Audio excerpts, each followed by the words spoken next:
Hello. Thank you for the opportunity to speak, Madam Chair and Senators. Our children have not been inside school for 307 days. I need your support for SB 1303 to return our children to school. Our school board and superintendent keep delaying the return to school, favoring Teachers Association demands over the needs of our children. Now, the Teachers Associations are demanding all staff and students to be vaccinated before they return to school. I believe that the teachers should be able to be vaccinated, but there's no way that we're going to be able to get our children vaccinated. It's not approved. There is no vaccination approved for children. How long are we going to let Virginia's children fall behind? We are in a pandemic. It will last for years, but our kids cannot be forgotten. Young children and children with IEPs, such as my two boys, they're in special education, do not learn effectively in virtual learning. I see my son all the time putting his head down and not even paying attention to class. Thank you, Ms. The CDC and the American Academy of Pediatrics both endorse in-person learning. Studies cited on the AAP website show no increased risk of community transmission when schools are open. Please help our children. Vote for their future. Force public schools to reopen 5 days a week in person for those who choose. I'm asking you today for my sons, Declan and Dagan, please support SB 1303. They are counting on you. Thank you. Thank you so much. My name is Joanne Sears, and I'm representing the thousands of parents in open FCPS in Fairfax County, Virginia. We need your help, Richmond. Our school board is completely incompetent and broken. Our children have not been in school in 307 days. I am a Girl Scout troop leader. Half of my girls go to private school, half of my girls go to public school, and the girls in public school are breaking. They have dark circles under their eyes, they're depressed, and they need your help. This is a huge emergency, and I would ask you all, please, to never take another dime from any teachers union until this problem is fixed. They're holding all of our children hostage. It's not a pandemic issue, ma'am. It is a staffing issue, and our children are being strangled by teachers unions. Thank you, beg Ms. Sears. I implore you, please help us. Thank you. Hello, thank you very much. I am the single mother of an amazing 12-year-old exceptional needs daughter. She is in the 6th grade at one of the local middle schools in Chesterfield County. I work full-time and I do not have the resources to place my child in an academic learning pod or pay for her to go to private school. Not to mention that most of those options do not permit exceptional education students, especially with behavioral concerns. Public school is my only option. My daughter has had an IEP since she was 5 years old. She was in a contained classroom in elementary until she was successfully mainstreamed for 5th grade. We thought this was a major accomplishment. And then March 13th happened. She suffered academically and behaviorally. She could not adjust to her new life, and it showed in every aspect of her day. She became more and more dysregulated and became depressed and has even expressed suicidal thoughts at 12. In the fall, she started 6th grade via computer. Her education team has worked tirelessly, but most days my daughter simply sits in front of the computer, tuned out, unable to learn. Because she's no longer in elementary school or in a contained education setting, she was the last type of student to return to school at Chesterfield last fall. She was only there for 2 days before schools closed again.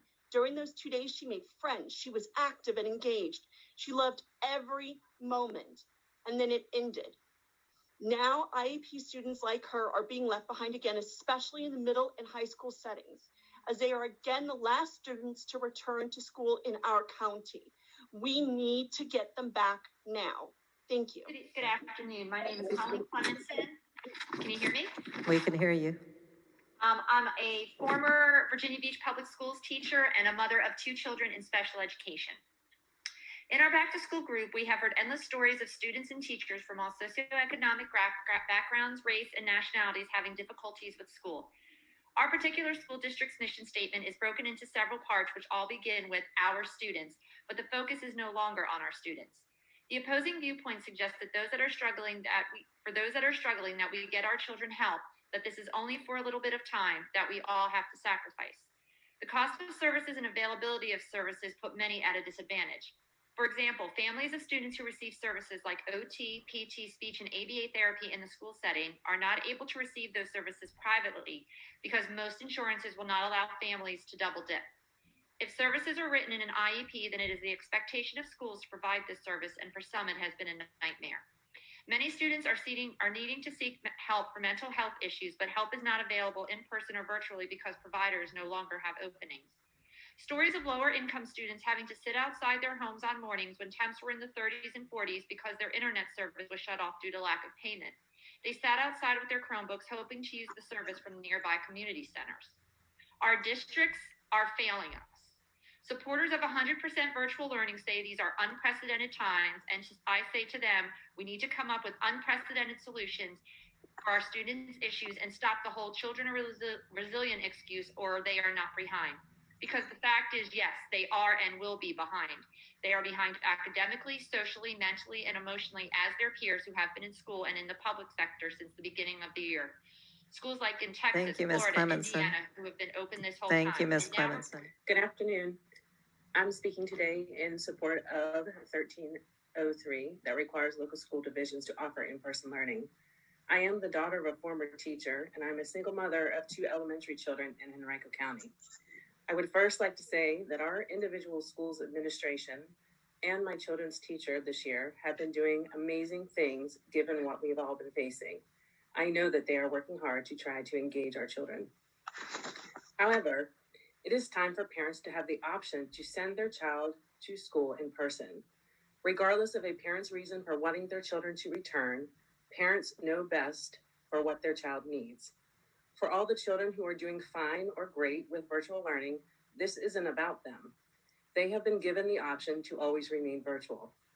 This is about equity. This is about the kid who virtual learning is not working for. This is about families that are currently drowning. This is about mental health. By keeping these kids out of school, you are creating a far more serious community health crisis. As Senator Chat Peterson said yesterday, the school system is about the best interest of the children, and at the end of the day, that is its purpose, and it's time for us to act. Thank you. Thank you for letting me speak. I'm from Fairfax County, and our school board remains paralyzed and at the behest of the local teachers union, which keeps moving the goalpost for opening hybrid at least. Now that the teachers' vaccinations are coming about, they're starting to say that, well, we can't open because the kids aren't vaccinated, or we can't open until there's a 14-day zero community spread, things that are totally unrealistic. And we need to adapt better to our situation and not keep delaying. Not all of Fairfax County is wealthy or can afford at-home parent, homeschooling, tutors, private schools. Some parents here have actually moved half their family to states that are open. I think about 10,000 kids have disenrolled and counting.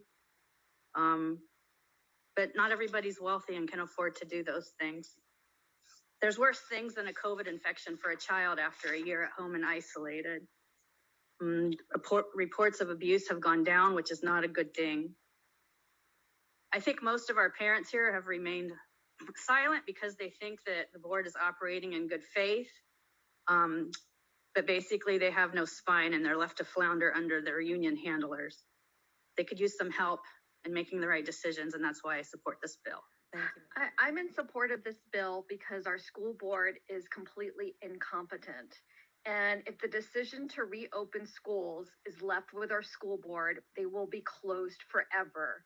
Every meeting, the goalpost moves. They cannot agree on a path forward with reasonable decision, strategic making capabilities. We are stranded here and we need your help.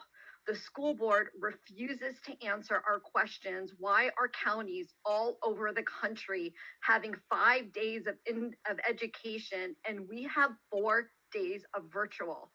I have an 8-year-old son who won't get out of bed in the morning to go to school, who used to run to the school bus last year. This is not public education. This has become an elitist economy in Fairfax County, and we need help. The school board is incapable of supporting us. Please help and pass 1303. Thank you. Thank you. Hello, go ahead, please. Can you hear me? Hi. Thank you for the opportunity to speak. I'm in Henrico County and I'm in support of Senate Bill 1303. I will cut my speech short because of the points that everyone has already made that are the same points. But I would like to say that this isn't about my kids because I can provide them what they need. This is about kids in abusive homes for whom school is the only safe place. This is about kids living with food insecurity. This is about kids who are thinking of committing suicide and those we've already lost to suicide. We're coming up on a full year of learning loss. And at the end, I would like to end with quoting the most recent guidance by a multidisciplinary group of experts at Harvard University, Brown University, Boston University, Tufts University, and New America. Although community spread metrics serve as important pieces of information, it is recommended that schools focus on rates of in-school transmission and metrics for the quality of infection control. All the data points to transmission not stemming from the schools. Thank you. I live in Loudoun County. I have two daughters enrolled in 8th and 10th grade in the schools. I'm in support of Bill 1303.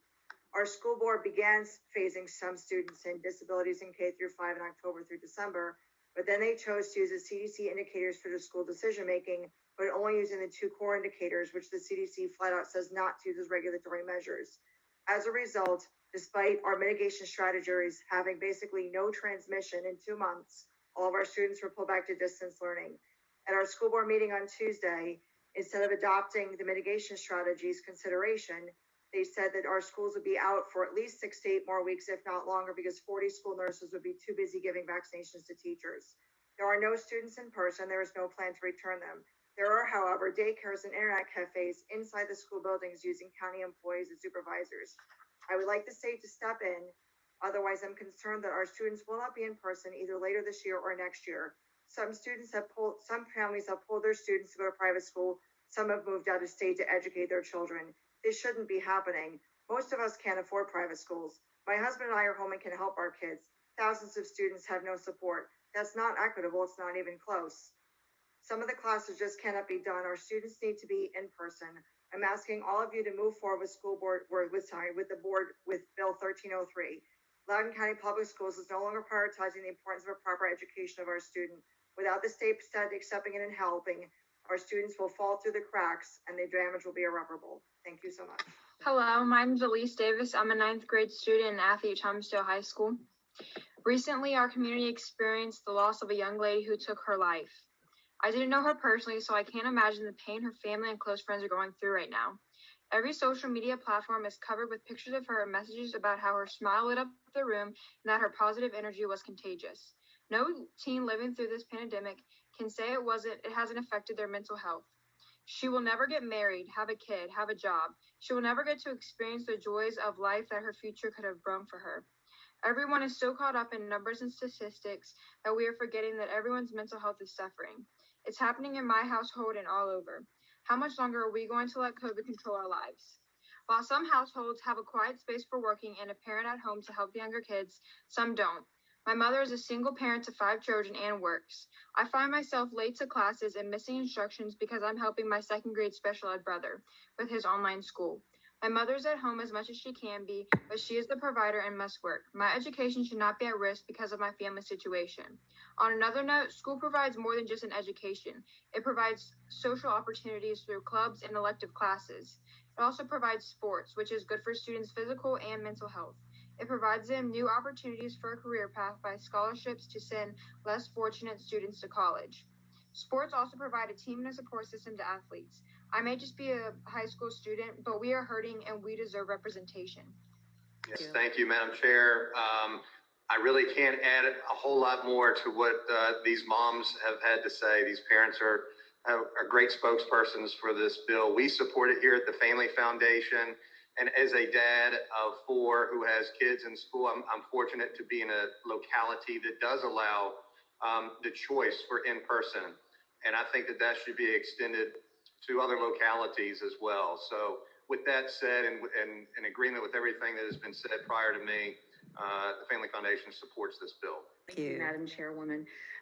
My name is Nan Itel. I'm the parent of a Fairfax County High School junior.